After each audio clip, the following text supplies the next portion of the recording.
I was growing impatient with the beeping, the distant conversations across the hall, and the drugged elderly patient next to me grumbling in his sleep. I was supposed to be hauled away for x-rays nearly an hour ago. The pain meds from earlier were wearing off, and I could feel the pain in my chest once more. I noticed a few nurses passing by, but none stopped to check on me, except for one who held a clipboard. She looked right at me, wrote something down, and then walked away.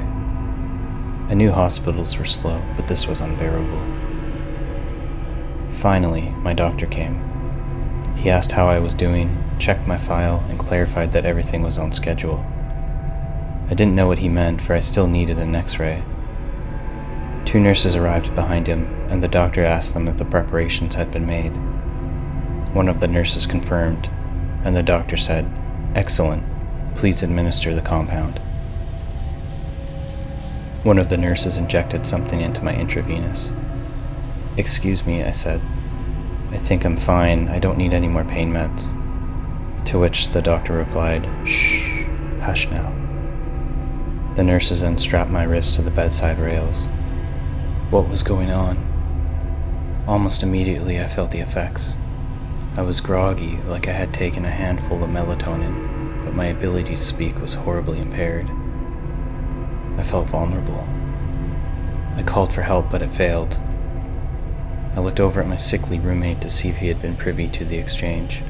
However, he was out cold, groaning about cleaning the swimming pool and owning too many cats.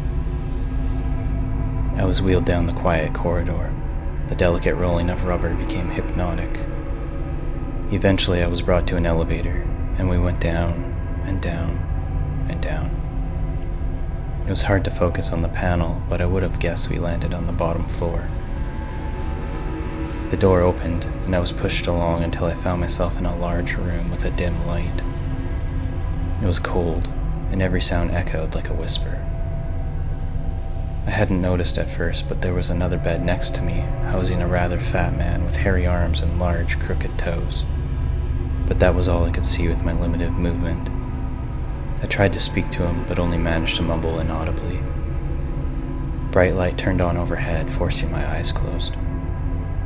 I heard the voice of another man, one I was unfamiliar with. He was speaking to my doctor, and I heard him say, "This one will go better than the last. I've made the appropriate corrections." To which my doctor replied, "Good, we'll proceed immediately."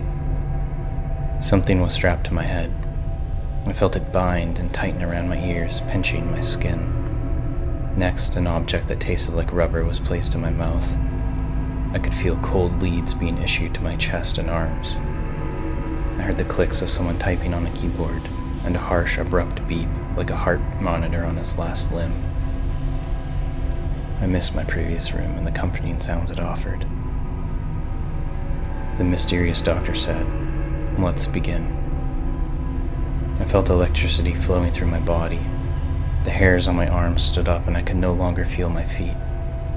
I almost forgot that just a few hours ago I had been in excruciating pain. Now I felt nothing, save the disruption in my head.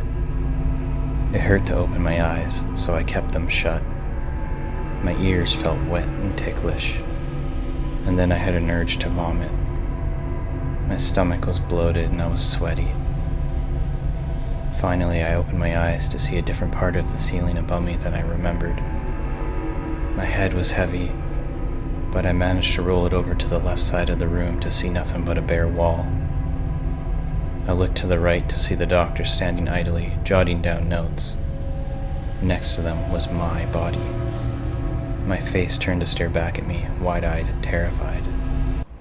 The doctor then announced the operation was a success.